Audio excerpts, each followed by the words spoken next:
Hello, everybody, and welcome to the new year. Tav Shin Pei Hey Po. You know, the nace we want Po. It should happen. It's Hashem Bekare. We should have Mashiach Sinkedom B'Meira B'Yameinu.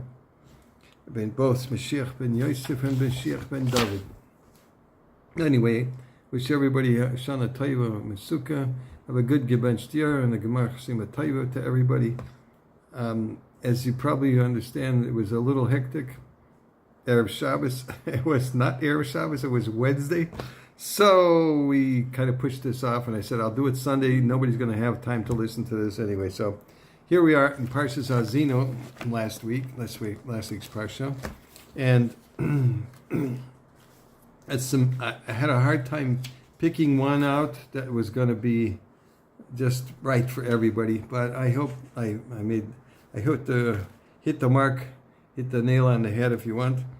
It says in the Gemara, Rashi. It says, Yizbechu l'shedim loy elaha, Elohim loy yadaum, chadashim mikara bo'u, loy se'arum avoisechem.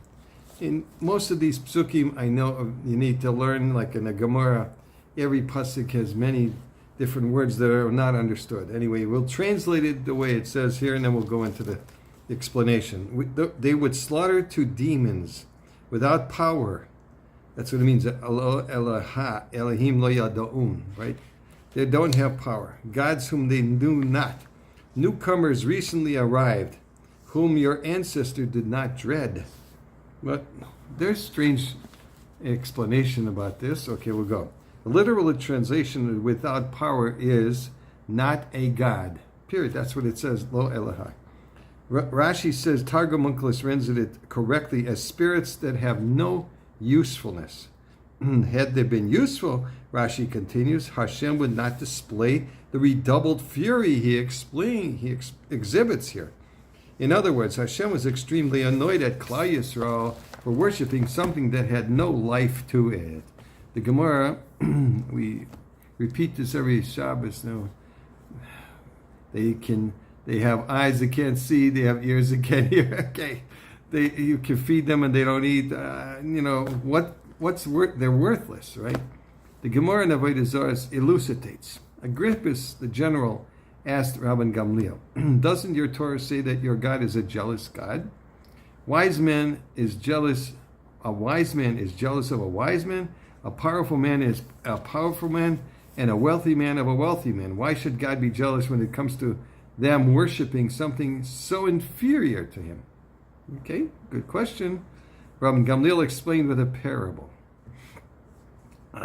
If a man decides to take an additional wife for himself, the way his original wife will react will depend on the following variables. Now, this is in a time where you're allowed, before the Gezer of Rabbeinu Gershom, you were allowed to marry multiple wives. Okay, so just take that with nobody's going to permit your husband to go get another wife. Okay, if the new wife is superior to her and of more impressive lineage, then the first wife will not be jealous.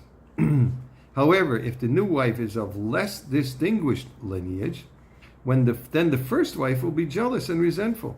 If the new wife is superior, the original wife can at least comprehend why her husband brought another woman into the house, especially if she has money. Okay, but if the woman he chose to marry is nothing special, she will not only be resentful of his decision, but will actually come to hate her husband for marrying someone who she considers unworthy. It's as Rashi says, the last worthy the new wife, the angrier the first one. The more broken the utensil being worshipped, the angrier Hashem will be. Yirmiyahu describes Hashem's angers at the Jews for betraying him and serving Avodah Zarah by saying, "They have abandoned me, their source of life-sustaining liquid, to dig broken wells for themselves." The pasuk in Yirmiyahu, we just did this Haftorah. Clearly, Hashem is annoyed by Klal Yisrael's worship of a nothingness that has no substance. However, there is a midrash that implies the exact opposite. After the Chet HaEgel, Moshe Rabbeinu asked Hashem why he is so upset with his nation. Why, O Lord, should your anger be kindled against your people whom you have brought up from the land of Egypt with a great power and a strong hand? The Midrash in Shmos Rabbah lets us eavesdrop on the rest of their conversation. A lot of times the Midrash does that. We hear from the Psukim, but we don't understand what the rest of the conversation is. So Moshe Rabbeinu said to Hashem, Master of the world, your nation had made an assistant for you. Why are you so angry at them? An assistant? You made the sun shine, and he will work with the moon. You move the stars, and he will adjust the constellations. You bring down the dew, and he will power the winds. Hashem's response, you too, Moshe, are making a mistake regarding the Egel. It is completely powerless. Is that the case? If that's the case, Moshe replied, why? Why, O Lord, should your anger be killed against your own people? Moshe Rabbeinu seems to be making the following point to Hashem. Why get upset at Klal Yisrael if they are worshiping something that has no substance? Why be jealous of something that is empty? Moshe Rabbeinu seems to be approaching the question from the exact opposite angle that Rashi did. Okay, it's possible that Moshe Rabbeinu specifically argued this way when it came to the golden calf, claiming that Bnei Yisrael were not attempting to actually worship Avodah Zarah or to rebel against Hashem's authority. All they wanted was a leader who would tell them what to do. That being the case, there was no reason for Hashem to take the powerless golden calf seriously.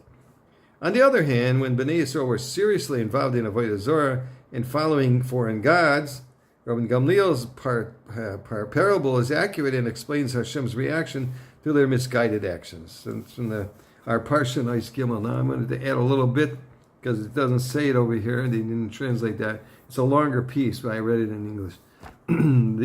For example, though, the heir of Rav did fall for this ego, and they're the ones that really caused the trouble. So that was, for them, it was an Avodah Zarah. But for the Jews, a golden calf, blah. Okay, anyway, everybody have a wonderful week. And it's, I don't know if the next time was probably going to be Sunday again because everybody's going to be busy this week, like I'll get up. So, Mrs. Hashem, I'll do a Sunday on Zeisa Bracha. Okay, Kol Tuv. Have a happy new year.